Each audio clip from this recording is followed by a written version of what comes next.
for me, it's all about life in balance. And we really encourage people to think about what does your life in balance look like right now, and what would you like it to be?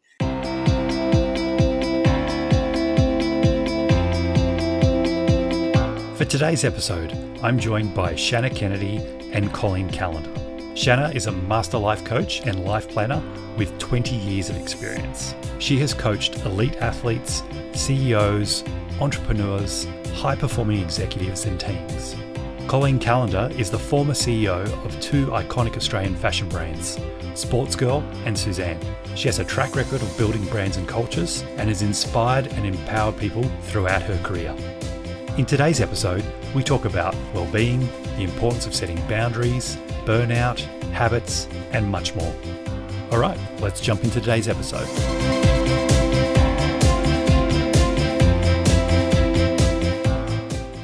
Welcome to the Balanced Leader podcast, Shannah Kennedy and Colleen Callander. Awesome. Thanks for having us here today. I'd love to start by learning a little bit more about both of you and how you've come to be working together. So, Shannah, if you don't mind, we'll start with you. Absolutely. So, my job was in corporate sport for a long time, and I ended up marrying my job. I was, obsessed by it, had no boundaries, no self-care strategy, and ended up, getting chronic fatigue and total burnout and very sick. So I had a big wake-up call very early in my career, just before I turned 30. And it was actually while I was sick, I studied life coaching, thinking about all of the athletes and what happens to people when they don't know who they are without their job, and started my own practice 20 years ago as a coach. And over that time, instead of just coaching elite athletes, I started coaching leaders, CEOs, business people, young entrepreneurs, really on who are you without your job and building your life plan. You can have a career plan and a sport plan, but what is your life plan? So it's been a great 20 years of, big base of health and well-being for me. That always has to come first. Building the career on top of that and raising the family and writing books. Our book that we're coming out is my number 8, which is super exciting. And I actually met Colleen through work, through her husband, but she can tell that story. Thanks, Rob, for having us here. It's great to be here. And my background is a little bit different. I spent 30 years in the fashion industry and 20 of those years at the Girl Suzanne group, where I was CEO for 13 years across Girl and Suzanne. And for me, I'm super passionate about leadership. I'm passionate about people leading in their own lives. I'm passionate about creating environments and cultures where people want to turn up to every day and where they can turn up and be the best version of themselves. And so I led quite differently in my 13 years as a CEO than probably some other leaders do. And for me, kindness and compassion and empathy and people were always at the heart of what I did. And that was really my success strategy. And Shannah and I met, as Shannah said, we've been friends for over 15 years. And that started out with Shannah being my life coach when I was a CEO. And not only did Shannah coach me, but she coached all of my executive team as well. So again, for me, it was thinking about how can I allow people to be the best version of themselves, because we're not two different people. We're not one person at home and a different person at work. It's the same person that turns up to the organization's doorstep every day, right? So it's really important that we build on the person. So, having my team and surrounding them with great support people was, again, a really big part of the success of really making people the center of all of the decision making in an organization. So Shannah and I go back 15 years and we've become great friends over that time, and now we have this wonderful business, Human Elevation, together, and it's just been a fabulous journey. I love that timeline. I love that you've known each other for so long and how you started to get to know each other personally and then now working together, which is amazing. What does well-being mean to you, and why do you think it's important for leaders? Yeah, absolutely. So, well-being a long time ago, when Colleen and I were in our 20s, in our careers, working like, animals, basically, A-type, overachieving, perfectionists, never switching off.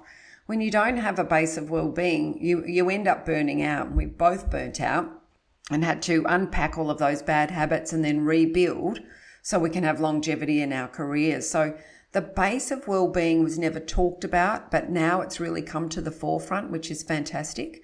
And we all know that if we want to have a long-term career and feel happy in our life and have time and energy for our family and friends, we need a really solid base of health, well-being, bit of lifestyle, a little bit of balance thrown in, because it's just not sustainable, especially with the world going as fast as it is today.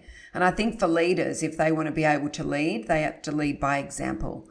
And leading with example of looking after themselves, having boundaries, etc., is really showing the way for, this is what the company is all about, and this is how I want you to all protect yourselves so that we can all stay together for a longer time.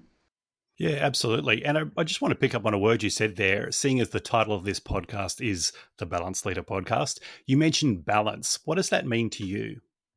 Balance doesn't mean, I work for 8 hours and then, go and play golf for 5 hours. It actually just means living a lifestyle of balance. So, we can work really hard, but if we have that mentality that we're enjoying it, it's amazing, and we're still looking after ourselves, and we're eating and we're sleeping well, and we're really honouring just the 4 basics of health, which is how we eat, move, sleep and breathe.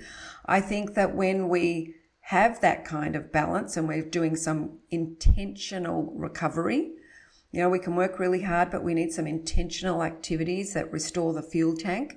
That creates a lot more balance in our lives. And making sure we do have a little bit of a hobby on the side, or we do have some activities that actually make us feel settled and calm and confident and happy, not just working and making our title, who we are. Yeah, absolutely. I think that's really important. And I think it's important that we distinguish that balance is up to the individual. It's subjective, right? It doesn't mean the same thing for you that it means for me. And it doesn't mean the same thing at different stages of our lives. So what balance worked for us 20 years ago may be different to what it is today, and what will be different in 20 years again. So I think that's really important. Yeah, it's finding your percentage, right? It's finding, what do your scales need to look like? And we've all got different scales, and we all just need to make sure that we have that self-awareness that we're doing the right percentage for ourselves. Yeah, absolutely. Colleen, you both work with a lot of leaders and you've been a CEO yourself. Where do you see leaders struggling most with their well-being? We all have lots of balls in the air, right? All the time, whether you're a leader or you're running your own business, or you're a stay-at-home mum or stay-at-home dad. We are all juggling, and we live in this very, very busy world. And I think for leaders in particularly, all of those balls in the air, often the one that gets dropped is the health and well-being. It's the self. It's the self-preservation. It's the self-care. And we see it all the time. I was one of those leaders in my early days. I was like a red Ferrari. I had no stop button. I just kept going faster and faster. And the thing that at the end of the day, there was nothing left in the tank. So how did health and well-being become a priority, right? So I think it's really, really important that all leaders prioritize self. And it's much easier said than done, but we always talk about all roads lead to self. Confidence starts with self. Leadership starts with self. Leading others starts with leading ourselves first. And that really starts with health and well-being as one of the really key attributes of being a great leader. And, that's a big part of the book. It's the life, the leadership, and the longevity. You can't have the life and the great leadership without the longevity. We don't want people to burn out. So it's really important that leaders start putting self-care and well-being at the heart of their thinking. Yeah, absolutely. And I think it's kind of like that old analogy of putting your own oxygen mask on first and looking after yourself. If you're not looking after yourself, getting your oxygen, there's no way you can help other people around you. Yeah, absolutely right. Shannah, what's been one of the practices or techniques that you've used that has helped you the most and had the greatest impact on your well-being? Well, I love how you talk about the putting the mask on and, helping everybody else, because we all understand that. But I go that step further and think about the tank, who's filling the oxygen tank. And really that is the base of your health and well-being, because if you put your mask on and help everybody and the tank's empty, we're in a lot of trouble. So really thinking about what are the intentional activities that we do. So for me personally, to answer your question, is a lot of breath work. I need a lot of rest, but a lot of breath work where we're breathing consciously. Every time we wash our hands, we can take 3 deep grounding breaths and just calm the nervous system down, really understand what's going on the external world, really come home to self and just reground ourselves. So I think breathing is, people don't talk about it very much, but it's actually a really big high performance habit of high performing athletes. They really use the breath to control themselves or to fire themselves up or to ground themselves or to reframe things in their mind. And so I think the art of breath and really focusing on that as a master skill, it means you can be in quite a crisis situation but stay nice and calm and protect yourself. So yeah, I think breathing is a super skill. Your background, you used to work with athletes. Did you see a lot of different techniques that you incorporate yourself from the athletes, either like getting themselves into a heightened state to perform, or then that rest and recovery phase? Oh, absolutely. I spent 10 years with athletes on tour, at games, at events, and then in their recovery. And we see it on TV all the time. We watch the Olympics. We're watching them really prepare for the race. Then we're watching them fire themselves up just before the start gun. And then we're watching them embrace the pace of whatever they're doing. And then we're watching them cool down. Our football players, we're watching them ice themselves and just recover. So yeah, I've learnt really a lot from sport. And watching sport, coaching athletes, being there, right at the event stage, at recovery stage, and knowing really how important the breath work is. So I've done a lot of reading, practice, classes, meditation classes, really to understand that breath is actually the start of meditation. Yeah, and just picking up on something else you said there around athletes, there's a concept called the corporate athlete where they talk about the differences or the synergies actually between athletes and corporate citizens or leaders, and how as leaders we need to be looking after ourselves just like the athletes do and spending more time on health and well-being. Is that what you found as well? Well, I think we're all athletes of life or athletes of business, or as you can call it, a corporate athlete. And absolutely, we need intentional recovery. And everyone's going to have a different recipe for that. Some people, like wine, but it's not that handy. But really thinking about how we recover is another superpower, and it's a skill that we think is really important. The corporate athlete, it's a marathon that you're running every day, but also over the length of your career. So if we don't stop at the Gatorade stations, if we don't refuel, if we don't stretch, if we don't reset, we can really spiral. And I think we lose a lot of great people in the corporate world because they really haven't built that base of well-being and they actually haven't paced themselves very well. So they burn out or they leave. Yeah, absolutely. Colleen, how important is it for leaders to be able to set boundaries? So we're talking about here knowing that we need more health and well-being in our lives, but not necessarily always doing it. So how can we get leaders to set those boundaries a little bit more? We talk a lot about boundaries, and boundaries are really about protecting the asset, and the asset is ourselves, right? And so for me in 2007, Shannah mentioned burnout just before. I had burnout in 2007. And as I said, I was this crazy Ferrari that just kept going faster and faster. And the number one thing that changed my life was putting boundaries in. I was on the train to burnout town. And when we're on that burnout train, it stops at no station. Before we know it, we are there. And it's very, very hard to get ourselves out of that. And so for me, the number one thing I did was put boundaries. And I actually had no boundaries back then as a CEO in my early days, because, I'm an overachiever. I'm an A-type personality. I'm very all or nothing. So I go very hard at everything. And so for me, I really had to think about, when do I start my day? When do I end my day? As simple as that, making sure we hang up the boots at the end of the day, that we turn that computer off, that we plug that, that Ferrari back in and fuel the tank again. And so I would say that it's the number one thing people struggle with. And the reason is they're not making themselves the asset. They're not making themselves important enough to actually build in boundaries and self-care. And that will lead to burnout. And we have seen a lot of it, during the 2 years of COVID. I think the stats are something like 65% of people experience some kind of burnout during that time. And, our homes are our sanctuaries, and all of a sudden these homes become a place of work and we just were on the treadmill. So for your listeners and leaders out there, please put some boundaries in place. Read the book because there's lots of tips on how to do that, but it really is important about making yourself the number one priority. So how did you recognize that you were lacking those boundaries? Was it something that sort of smacked you in the face, if you like, or was it more of a gradual recognition? Yeah, well, for me, burnout did hit me right in the face. And when I look back, there were so many signs, but I just didn't recognize the signs. And I only recognized them when it was all too late, when I actually didn't want to get up and do it all again the next day. And so one of the parts of the book around boundaries and burnout is actually sharing with people what those signs are. How do we recognize them? And then how do we actually put things in place to make sure that we either don't get on that train to burnout town or we get off it pretty quickly if we are. So, it really hit me. And, it was crazy things like, I drive to work in winter with my windows down. I only live 13K from where the office was.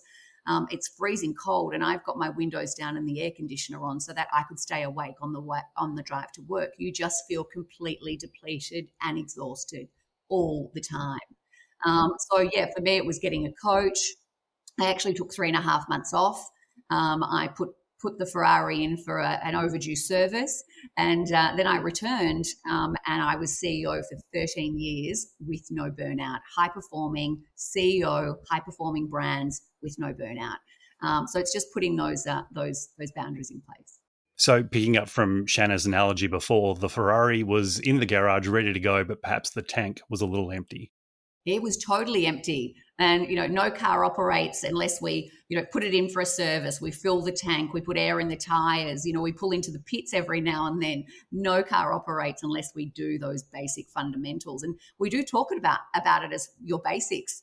Sometimes people think we need to put really big changes into our lives and, make these sweeping changes. But we actually talk about small changes, big impact. And small changes in your boundaries can have a very big impact on your health and well-being. And it can really allow you to be that high-performing human that we want everyone to be, and do it without burnout. People get the best of us when we're doing things without burnout. Because the other thing, Rob, is burnout affects everyone around you, your family, your friends, your colleagues, your work, your business. So when we live a life without burnout and we set those beautiful boundaries for ourselves, we can be absolutely high-performing humans and have real success and fulfillment along the way. You mentioned then, Colleen, the book, Elevate, Unlock Your Extraordinary Potential. I have had a chance to read it. I'm about halfway to 3/4 of the way through, and it is amazing. I love the book. What was your motivation for writing the book and why now? Thank you for reading it and thank you for that positive feedback. We love hearing that. I think now, we always talk about timing, right? And Shannah's had this incredible 20-year career as one of Australia's leading coaches. I've had this, incredible career as one of Australians, top female CEOs, award-winning. And for us, it's really about, a couple of things. One, collaboration. We definitely believe we're stronger when we collaborate with other people, and we really encourage that, particularly in women. We want women collaborating with each other. We've all got so much to share. And, for Shannah brings that, as you can hear from the conversation, that wealth of knowledge around health and well-being and breath work and self-care and all of these beautiful things. And then I bring to the table this whole leadership piece, which is all about your leadership, your culture, your brand, your behaviors, your goals. And we've put those into this beautiful package called Elevate, or our business, Human Elevation. And what we've added to that is the longevity piece, because we can't have this great life and be this fantastic leader, but burn out. So we really believe that we need those 3 pillars working all together to be able to give ourselves, the best life and the one that we deserve. So yeah, we think this timing's perfect. We've had big careers. We've both raised our families. All of mine are through school. Shannah's got a last one going through school next year, and this is the perfect timing. And we think, we're 2 women in our 50s, and we want to share our knowledge and our experiences and our wisdom and our failures and our successes so that we can help other people elevate and really, live these, as I said, high-performing lives. Yeah, and look, I really did love the book. I love how practical it is. So not only does it have that wealth of information in it. It's got so many practical parts to it. So there's the exercises, there's the plans, there's the reflections. Was it important to you both that the reader actually do the work and not just sit back and absorb the information? Absolutely. I mean, Colleen and I have read an enormous amount of books between us together. And as you know, I coach and Colleen mentors CEOs, etc. as well. And it's nothing really changes unless you take the change yourself and you decide to change. And we wanted the book to be a very empowering tool. And Elevate was chosen because, we've always had a word of the year. So we thought that can be people's word of the year. We can all take one step up and it can be a very small change for a big impact. But we need to have clarity on our words. And a lot of people read things, but then they don't reflect and sit in it and find their own words. So our answers will all be different. Yours will be different to mine and different to Colleen's. We're all going to have our individual answers. And with high performance and with athletes, it's all about the written word. They journal, they write everything down, they have their training up on the wall, they have their goals on the wall, they have a lot of vision work.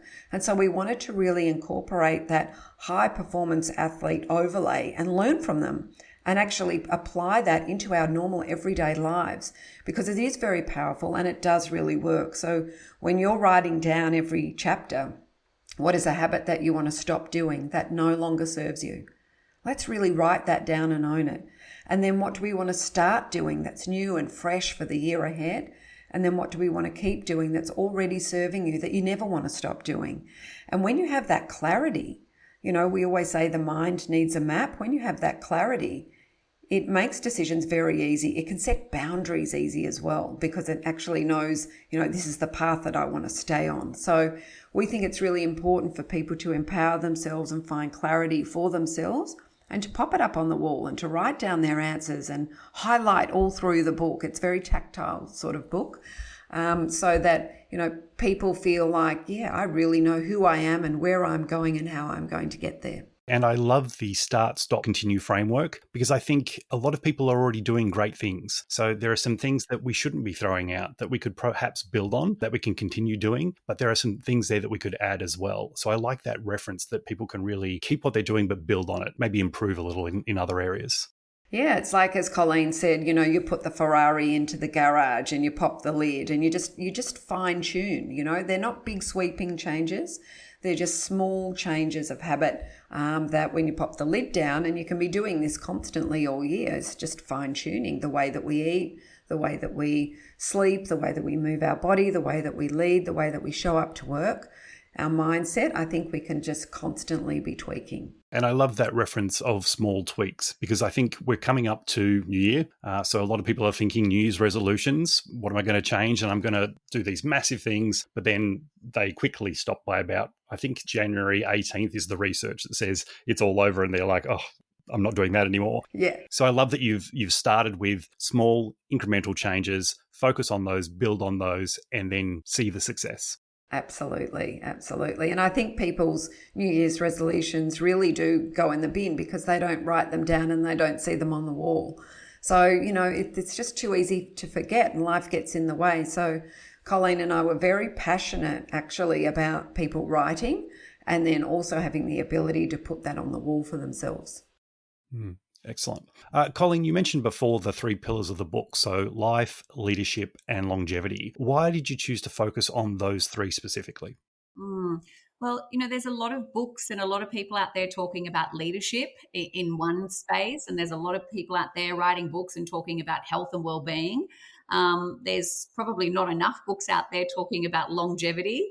But really for us, we want it to be the total package for people. And, we do a lot of keynote speaking. We do a lot of immersive full-day programs for organizations. But not everyone can get to those events. Not everyone can come and hear us at an event speak. So we wanted to put the book together so that every human on the planet can get a copy of Elevate. It's very easy to jump on and buy a book, right? Or give it to someone as a gift. And as Shannah said, this is really about your personal journey. So it's not a book for CEOs. It's not a book for just leaders. It's a book for anyone, because as you go through the book, as you would have seen, Rob, you are reflecting on yourself. You are reflecting on your life.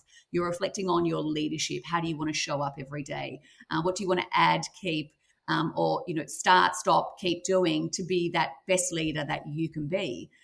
So it's really, really important that people go through the journey of the book, and also in that order. It's really important to work through the whole process and write your answers down and really commit. There is something when you write things down. We do the same sort of routine every single day. Shannah and I, we walk. Shannah goes to yoga. I still write in my diary every day that I'm going to walk in the morning. Now, I'm never going to forget because I've been doing it for 15 years, right? But I still have it written down, because when I write it down, I'm promising myself I'm getting out of bed and I'm walking.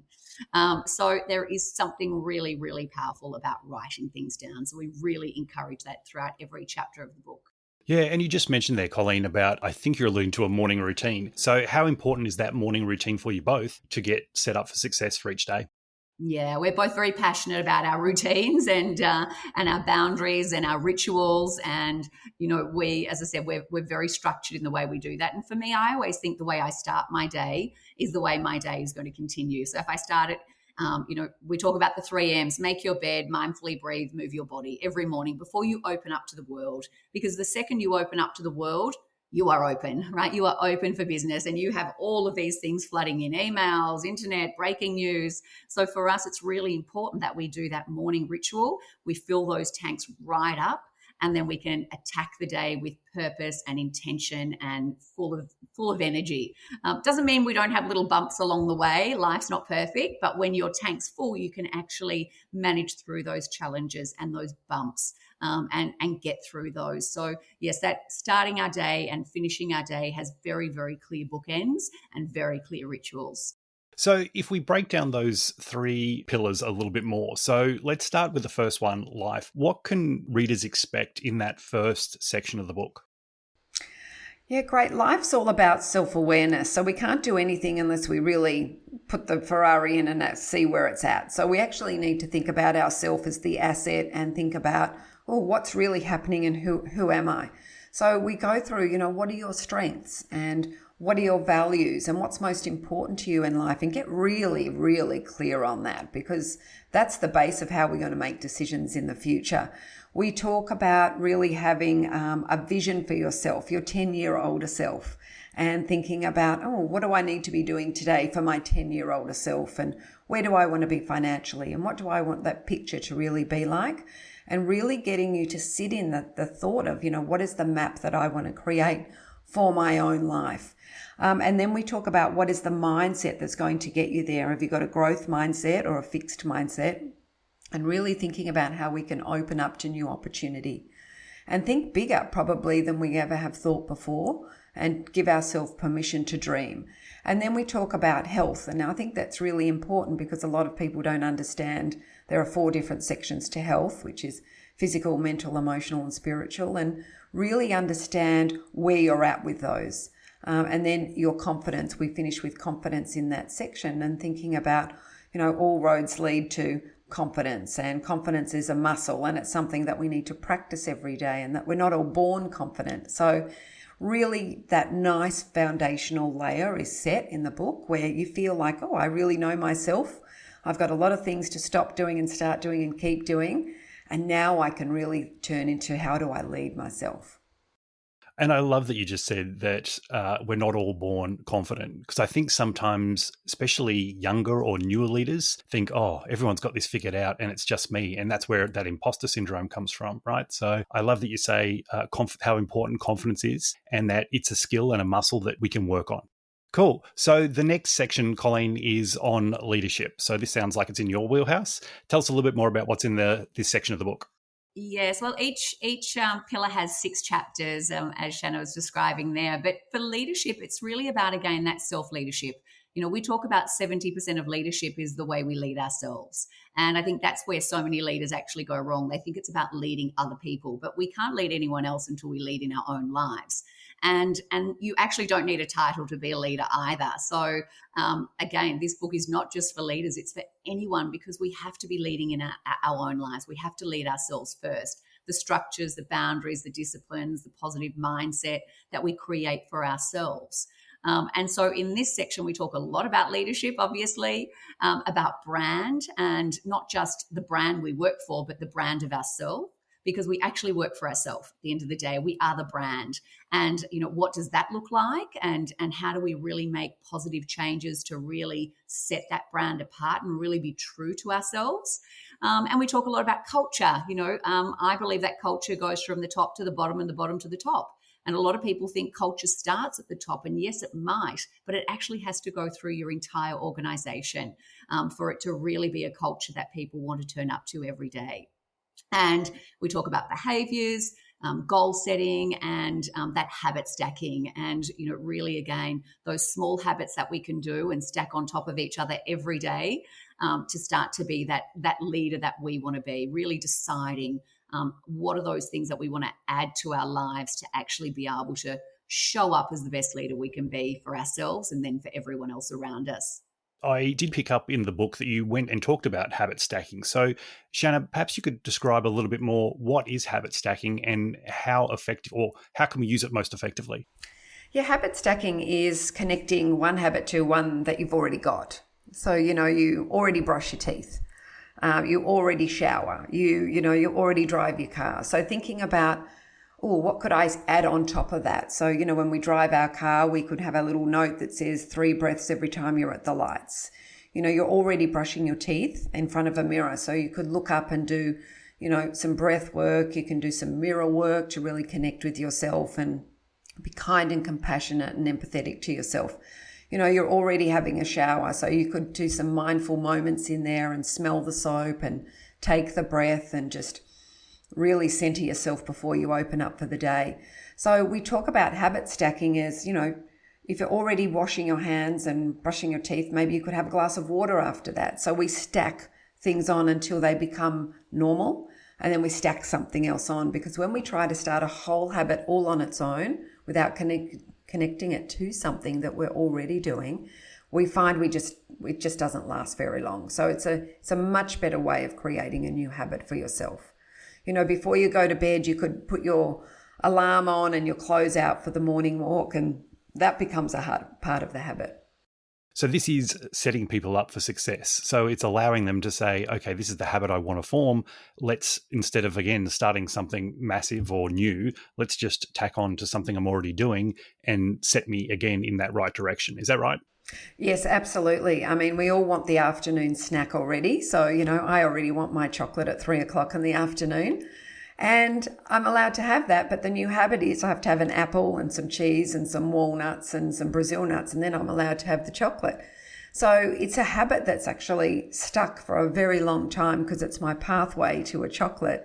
And it really works because it's just set in stone. And another one, a great one is, we all want to watch Netflix at night on the TV, but maybe on the way to the couch, you'd have to do 5 minutes of stretching because you're already going to be watching Netflix anyway. So what could you add to while you're watching Netflix?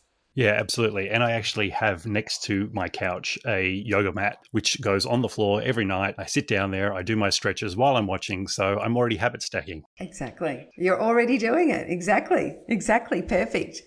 And so the final section of the book and the final pillar, longevity, which is really important, I think, to listeners of this podcast because it's all about well-being. So talk to me a little bit more about what people can expect from this section of the book. It starts with burnout. And as Colleen said earlier, really understanding burnout, the signs of burnout. It talks about creating new boundaries for yourself moving forward to really protect yourself. We talk about high performance planning, and that is, it's really hard for the brain to get its head around a whole year of planning. So it's really nice to plan in 12-week blocks. So it could either be seasonally or quarterly. So I prefer seasons. So I just work in seasons. And 12 weeks is a really nice time to think about setting some really solid goals and building some really wonderful new habits. We talk about happiness because I think that's a big part of longevity and what the science of happiness is and how 50% of it's genetic and 40% of it is intentionally what we're doing. So it's fantastic, and we can, really take control of that by thinking about what we're doing with our habits in the day and are they bringing happiness. We talk about fulfillment and finding gratitude and living a life of gratitude and empathy and kindness and compassion. We talk about self-care, which is how you eat, move and sleep, how you recharge and you refuel and you re-energize. And then we love to finish on celebration because we really feel, especially after COVID, people have lost the art of celebration. And we just set goals and we move on, or we feel burnt out and we just keep moving on, and we're not celebrating any small wins nor any big wins. So we think it's a really important part of elevating to a new level is you have this habit of celebration in your life. So, Colleen and I, every time we have a talk or we do something, or we even have a Zoom, we're high-fiving each other even through the Zoom, is just really creating nice momentum and really good energy. And so when we introduce that into our family, a bit of high-five movement, or we're looking in the mirror and we can high-five ourselves and maybe just celebrate some of those wins with people, without people, on your own, celebrating at dinner, or even just with your family. I think it's a really important part for fulfillment and longevity in life, and being able to really enjoy your life and not just be the achievement junkie that sets goals and smashes them and keeps moving to the next one. It's that nice pause. We see it in football all the time. Every time a goal is kicked, everyone celebrates. They don't wait to the end. We're celebrating along the way, which creates momentum. And I love the idea or the concept of celebration, because I think particularly with A-type leaders, they are constantly on to the next project. So this one is done and dusted. Let's jump into the next one. So it's important to stop and actually celebrate that win before jumping to the next one. Absolutely. And I think it's one thing that Colleen introduced into all of her meetings was starting with celebrating what's worked well. Yeah, I love that. A great way to set the intention and set the focus for a meeting. Yeah. In chapter 13, you make the distinction between work-life balance and your preferred term, which is life imbalance. Why is that important? I've always talked about it as life imbalance, because I don't believe that we put work in one little box and life into another little box. They actually have to coexist. They have to love each other. They have to be completely connected if we want that success and fulfillment that we've been talking about. So for me, it's all about life in balance. And we really encourage people to think about what does your life in balance look like right now, and what would you like it to be? And, we could all have very different life imbalance. I like an 80-20. You might like a 50-50, Rob. You might like 50% of your life really in balance and organized and structure, and the other 50 chaos, because we wouldn't want everything to be in balance all the time. That'd be pretty boring. That chaos brings excitement and resilience and new ideas and risk taking. So we need to have both of those in our lives. And so we really encourage throughout the book, it's helping people think about, what do I really want my life in balance to be? And then really taking those steps, writing them down. What do I keep doing, start doing, stop doing, to be able to get back to that, or get to that life in balance.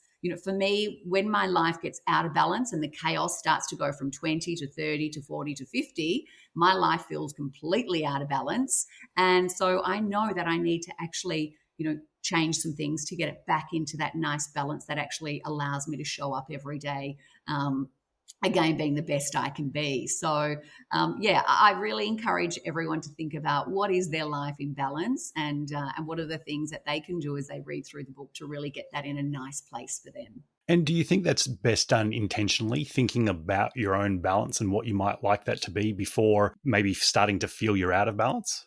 Yeah, I love that, because it actually just keeps me in a very, very good place. And, for people like Shannah and my personality, which, we said overachievers, A-type personality, really want to go all the time. When I don't have those checks and balances in place for me, the horse can bolt pretty quickly. So it's really good for me to sort of say, no, you work best when you're 80-20, get that back in balance. We need to add some things in. We need to delete some things. We need to keep doing the things that are working. So I encourage people to think about that. And again, Rob, life's not perfect. We're going to have times in life where it's going to be completely crazy and then completely back in balance. So we just say ride those waves when they come. But as long as we know and we can make those changes to get back to that good place. Yeah, absolutely. Shannah, you mentioned before the 4 pillars of health. So what are those 4 pillars of health, and what should we be doing to try and optimize in those areas? It's great. A lot of people just think health is, am I healthy and not sick? But actually there's a lot to it. So health is, 4 wonderful buckets that we can focus on. And the first one is our physical health, which is our body. And that's how we eat, how we move, how we sleep, and how we breathe. So the rest of your life, you have purpose, because the purpose is, as we age and go into different seasons and stages of our life, is what do we need to change and fine tune that's going to work better for us as our body changes. So there's a whole purpose there for the rest of your life, which I think is pretty exciting to go and read about and make new discoveries and try different things just to make yourself feel better. Then there is mental health, which is, your mindset. It's how you think. It's the inner critic that comes out. It's your affirmation work. It's how you try and tame the brain, because it's a beast, as we know. And we all have inner critics, and we all can be pretty harsh on ourselves. And it's about learning to treat yourself like your best friend, and also setting up structures to support it. So, I've got a lot of words all over the mirror. I've got vision boards around me. I've got sticky notes everywhere, really training the brain to really support me. I don't have Colleen's constitution, so she's the Ferrari and I'm just a bit lower. Like I actually have a big crack in the system. So I can't go as hard. I want to, but my body doesn't. But it's really about how can I mentally really support myself with the best possible structures, so that I don't, tell myself I'm exhausted all the time.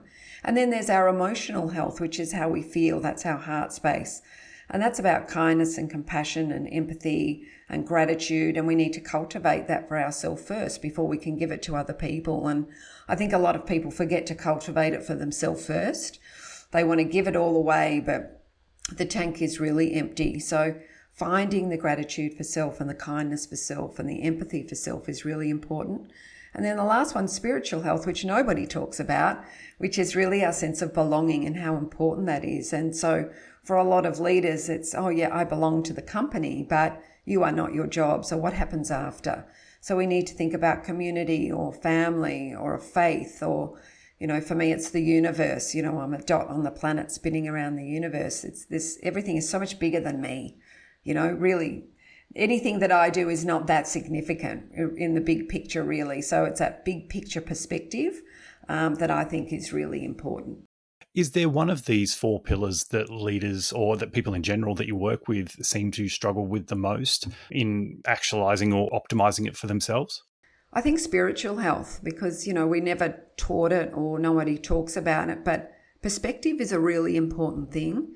Really understanding that no one really is judging you or is really thinking about you at the moment too much, and that we need to take responsibility for ourselves. And, if we launch the book and, we don't quite like the tone of yellow on it, it doesn't really matter, stop getting your knickers in a knot over something so small.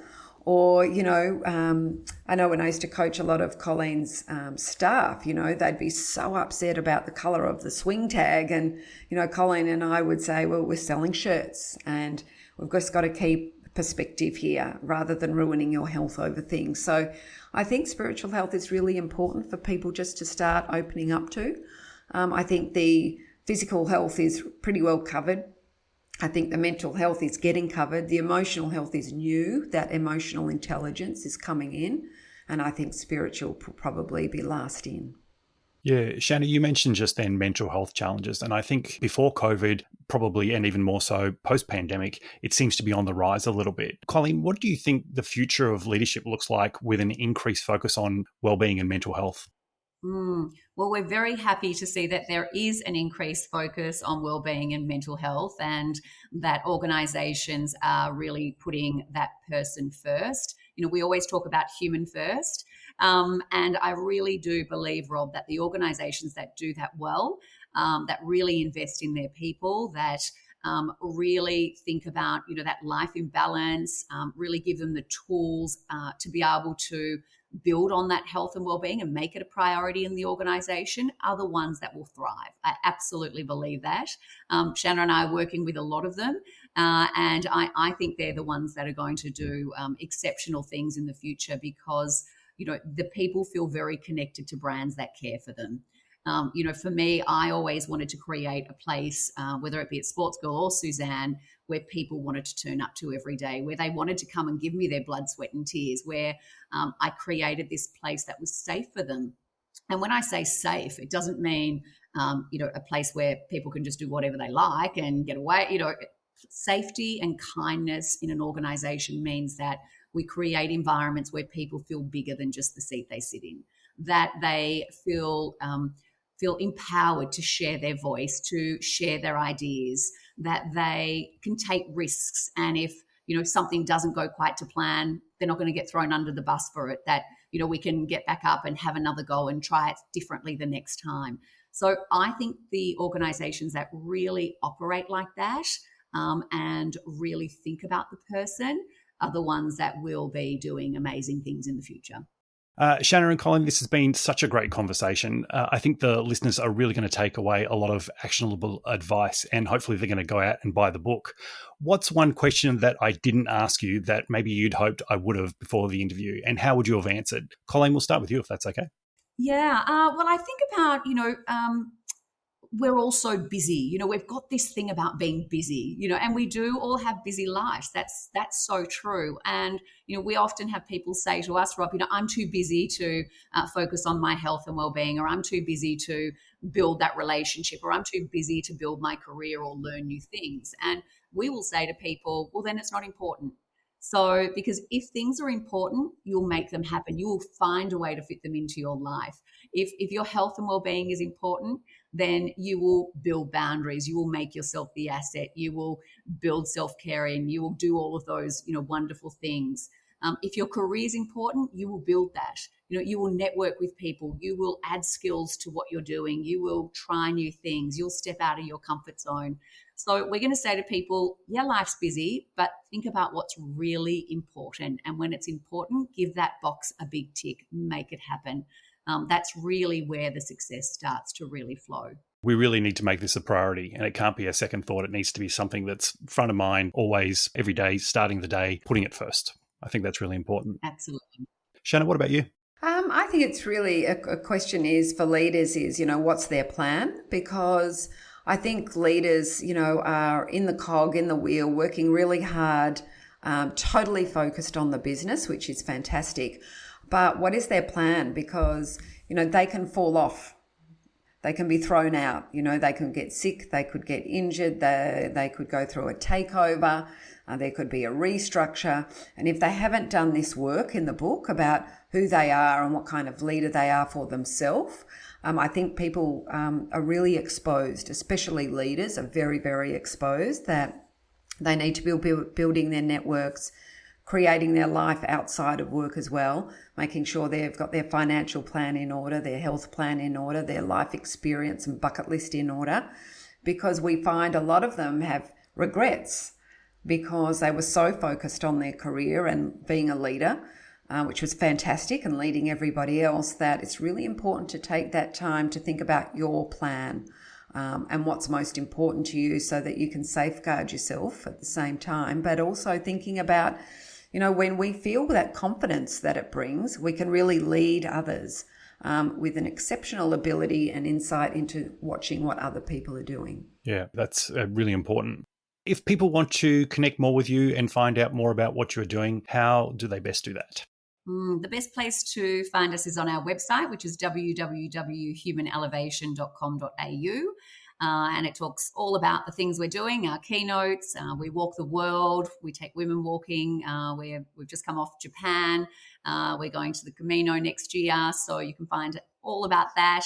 And of course, our book and all the links to purchase our book, which comes out on the 5th of December. And the usual places. We're on Instagram. We're on LinkedIn.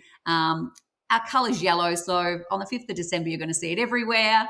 But yeah, please, to your listeners, reach out, connect, and we hope you love Elevate as much as we love sharing it. I am sure they will. Thank you both so much. It's been an absolute pleasure.